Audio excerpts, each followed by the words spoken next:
السلام علیکم احباب، زیب النساء زیبی آپ سے مخاطب ہوں اور اردو علم و ادب نامہ میں اوشین نیوز پہ آج آپ کے سامنے جس موضوع پر میں بات چیت کر رہی ہوں وہ ہے نعت کی تاریخ اور فن نعت گوئی اور مقاصد۔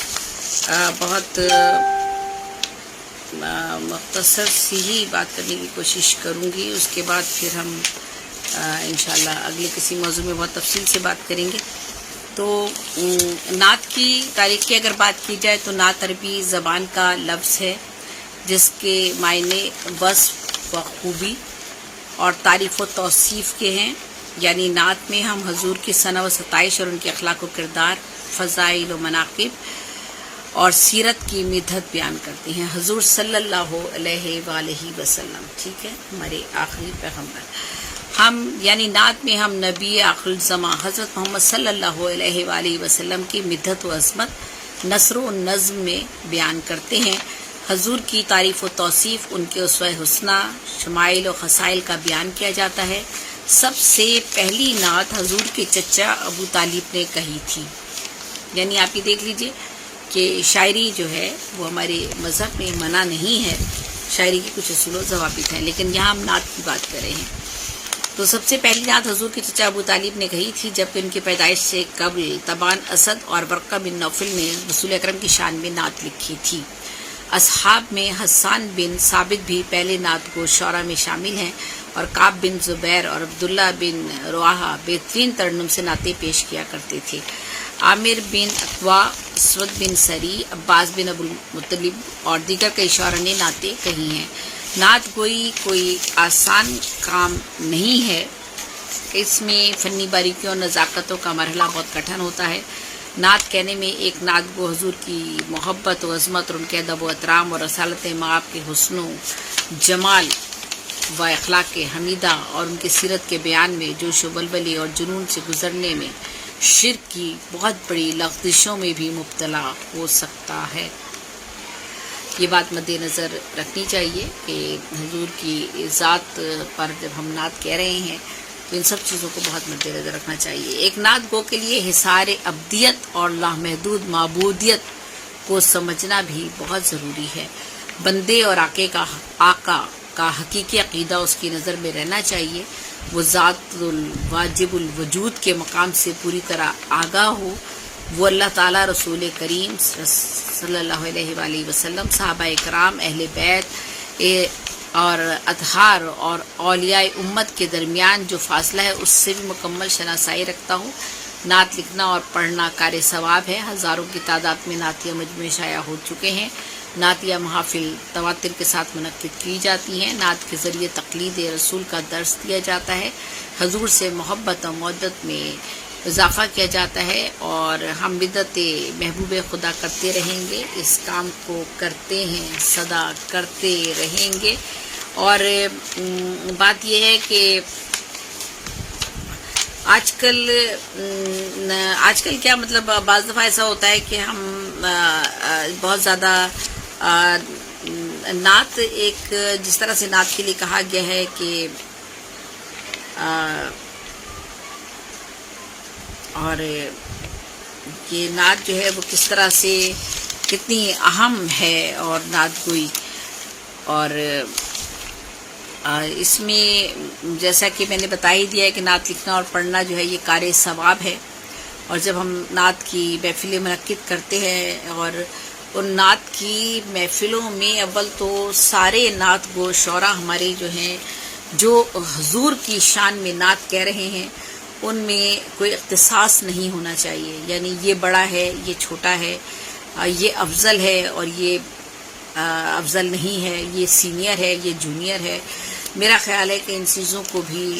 نہیں ہم مد نظر رکھیں تو زیادہ مناسب ہوگا، کیونکہ نعت میں ان چیزوں کا فرق کرنا بھی جو ہے میرے نزدیک مناسب نہیں ہے۔ ہم حضور کی شان میں جو لفظ لکھے جا رہے ہیں، جو ان کی مدحت میں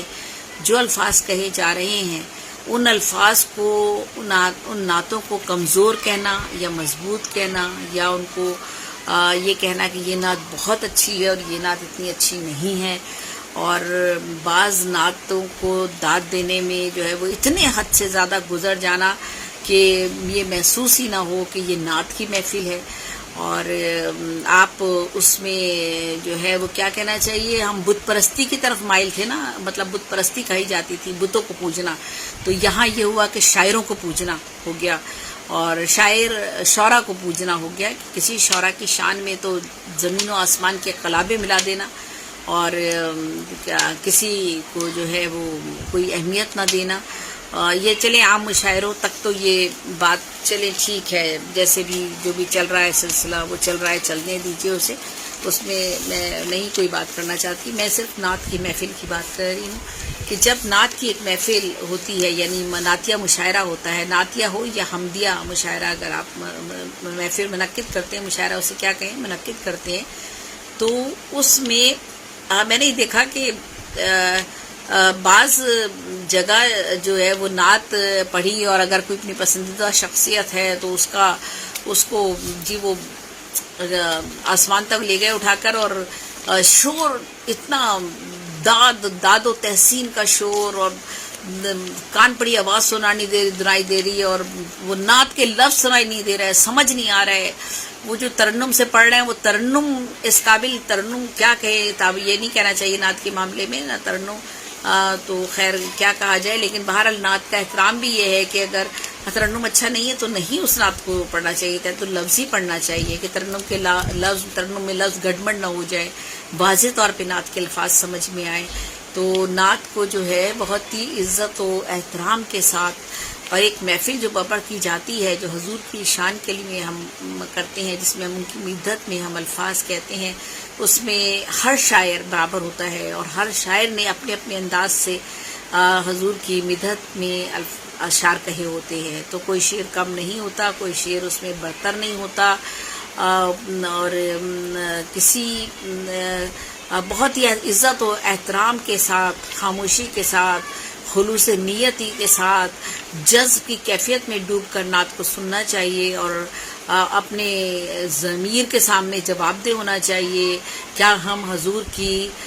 سنت پر عمل کرتے ہیں، کیا ہم حضور کے کہی ہوئی باتوں پر عمل کر رہے ہیں یا نہیں کر رہے ہیں، یا صرف یہ ایک نعت گوئی جو ہے اس کو بھی ہم نے ایک ذریعہ شہرت کا بنا لیا ہے، یا ایک مقصد ہمارا یہ ہے کہ ایک محفل رکھنی ہے نعت کی، جی ٹھیک ہے، اس میں بھی ایک صدارت ہے، مہمان خصوصی ہے، کچھ جان پہچان والے بھی لوگ آ جاتے ہیں، تو ان کی داد دینے میں ہم اتنی زیادہ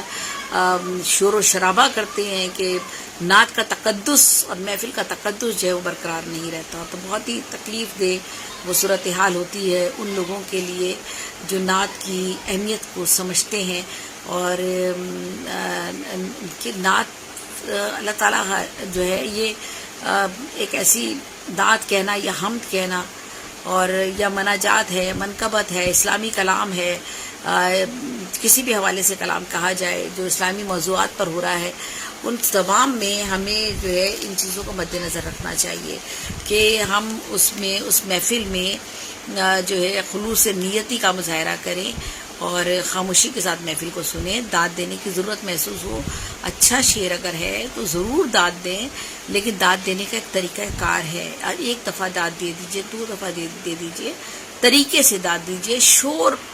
اور بپا کر دینا اور چیخ کر بس کہنا کہ اس سے بہتر داد کوئی نہیں ہے، اور جو کلام پیش کر رہا ہو وہ سمجھ رہا ہو کہ میں آسمان کی بلندیوں پر اڑ رہا ہوں، پتہ نہیں میں نے کیا کلام پیش کر دیا ہے، یا پتہ نہیں اس محفل میں سب سے افضل میں ہی ہوں کیونکہ میں اس مرتبے پر بیٹھا ہوا ہوں، تو یہ بڑا تکلیف دہ عمل لگتا ہے۔ عام مشاعروں میں تو چلو یہ قابل برداشت ہوتا ہے کہ عام مشاعروں میں آپ کی اپنی پسندیدگی، آپ جس کو چاہے صدر بنائیں، جس کو چاہے مہمان خصوصی کی مسند پہ بٹھا دیں، چاہے ایک کسی بھی وجہ سے آپ اپنی پسندیدگی کی وجہ سے، یا جو بھی چاہیں آپ کر لیں، چلے نعت ان میں کوئی ہم اتنی زیادہ اس پر ہم بات نہیں کرتے، بات یہاں نعت کی محفل کی ہوتی ہے، تو جب نعت کی محفل کی بات کر رہے ہوں تو اس میں ہمارا صرف مقصد یہ ہوتا ہے کہ ثواب حاصل کرنا، نعت ہو یا حمد کی محفل ہو، ثواب حاصل کرنا، تو ثواب حاصل ہر شاعر اسی طرح سے نعت کہے اور اس نعت کو اسی طرح سے پڑھے. داد بھی سلیقے کے ساتھ دیجیے. داد دینے کا بھی ایک سلیقہ ہوتا ہے, طریقہ ہوتا ہے. داد کا یہ جو طریقہ میں نے دیکھا ہے ہمارے مشاعروں میں بھی یہ صورتحال ہے, اور یہ بعض ویڈیو ایسی چل رہی ہیں نعتیہ میں نے خود دیکھی ہیں, وہ اچھل اچھل کے چیخ چیخ کے نعت کی محفلوں میں جو ہے وہ ایسے داد و تحسین کے نعرے بلند کر رہے ہیں جیسے پتہ نہیں کیا کر رہے ہیں. تو نعت کا احترام نہیں آپ کر رہے, یہ تو آپ جو ہے بے حرمتی کی طرف جا رہے ہیں آپ. تو مجھے یہ دیکھ کر بڑی تکلیف ہوئی, اس طرح کی چیزیں دیکھ کر تکلیف ہوتی ہے. تو بہرحال نعت لکھنا پڑھنا اور کار ثواب ہے, جو بھی لکھ رہا ہے جس سے اللہ تعالیٰ جس کو سعادت دیتا ہے وہ بڑا اہم ہوتا ہے. اور سارے لوگ اس محفل میں جو نعت کی محفل میں شریک ہیں, کلام پڑھ رہے ہیں, سارے اہم ہیں. اس میں کسی کی بھی تخصیص کرنا اور کسی کو بہت زیادہ داد دینا اور کسی کو بہت ہی زیادہ کم داد دینا, یہ بھی بہت اچھی بات نہیں ہے, مناسب بات نہیں ہے. ہاں اچھا شعر و داد ضرور دے دیجئے, کوئی بات نہیں, اس میں کوئی حرج نہیں ہے. تو نعت کہنے میں چونکہ سیرت طیبہ کے مضامین باندھے جاتے ہیں, سو اس کو لکھنے کے لیے اسلوب میں نیا پن بھی ہم پیدا کیا جا سکتا ہے. لفظیات کا نیا انتخاب, تشبیہات, استعارات, معنی, زبان و بیان کی خوبیاں اور ابلاغ ہونا لازمی ہے. سیل ممتنع میں لکھنا زیادہ بہتر ہوتا ہے نعت کا. نعت کہنے کے لیے سب سے ضروری یہ ہونا چاہیے کہ حصار ابدیت اور لامحدود ابدیت کے فرق کو سمجھا جائے. جیسا کہ میں نے ابھی آپ نے کہہ دیا کہ میں بتایا ہے میں نے کہ عبد اور معبود کے درمیان خط فاضل کھینچ کر اشعار کہے جائیں. ٹھیک ہے, بندہ اور آقا کی حقیقی عقیدہ موجود رہنا چاہیے. بندہ اور آقا کے درمیان ذات الواجد الرقوم کے پورے طرح سے مقام سے ہمیں آگاہ ہونا چاہیے. نعت اور شاعری, نعت جو ہے وہ اردو شاعری کے ایک مقبول صنف ہے, اور نعت کا موضوع اور اس کی عظمت اور وسعت اور ایک طرف عبد ہے اور دوسری طرف معبود سے ملتی ہے. نعت سرکار دو عالم کی ثنا خوانی اور مدح سرائی یعنی تعریف و توصیف میں کہی جاتی ہے. خدائے بزرگ و برتن نے قرآن کے صفات میں خود حضور اکرم کی مدحت و تعریف جا بجا بیان کی ہے. یہی وجہ ہے کہ حضور کی جو زندگی ہے اس کے ابتدائی دور میں کئی صحابہ اکرام نے حضور کے لیے منظوم قصیدے لکھے. سب سے پہلا نعتیہ قصیدہ جیسے کہ میں نے پہلے بتایا تھا کہ وہ قصیدہ نہیں تھا, نعت تھی. یہ میمون بن ہیں, انہوں نے میمون بن حیش یا حیش ہوں گے غالباً, یہ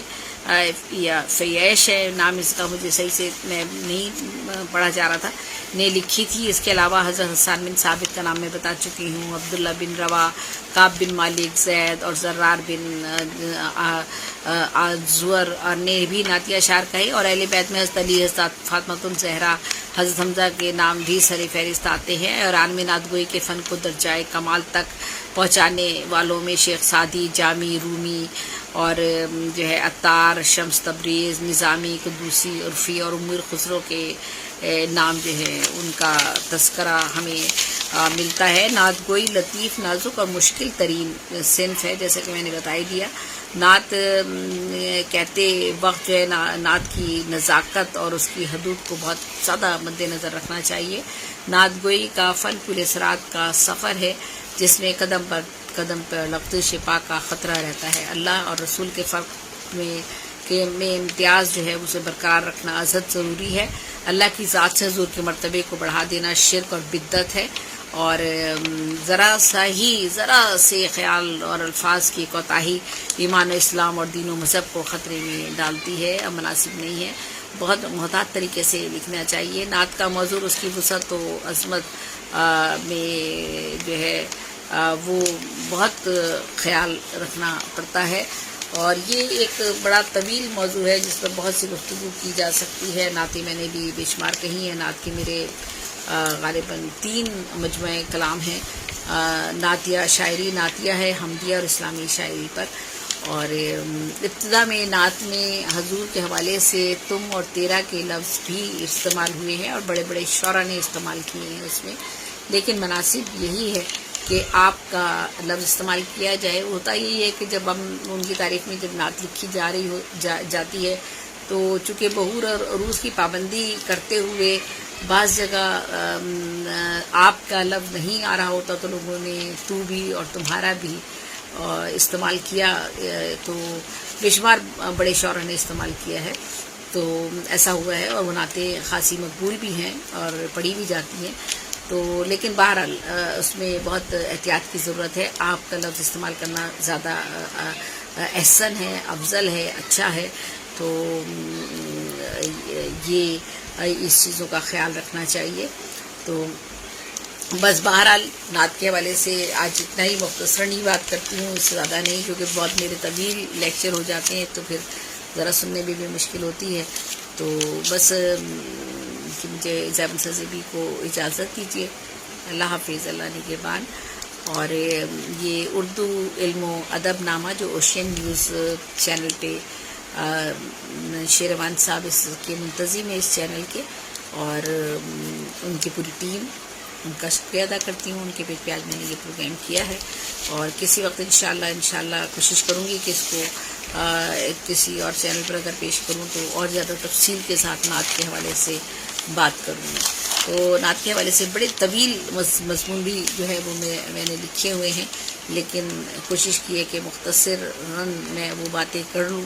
جو بات نعت کے حوالے سے زیادہ اہم ہے اور آپ تک پہنچنی چاہیے. زیب سزیبی کو اجازت دیجیے. اللہ حافظ، اللہ نگہبان.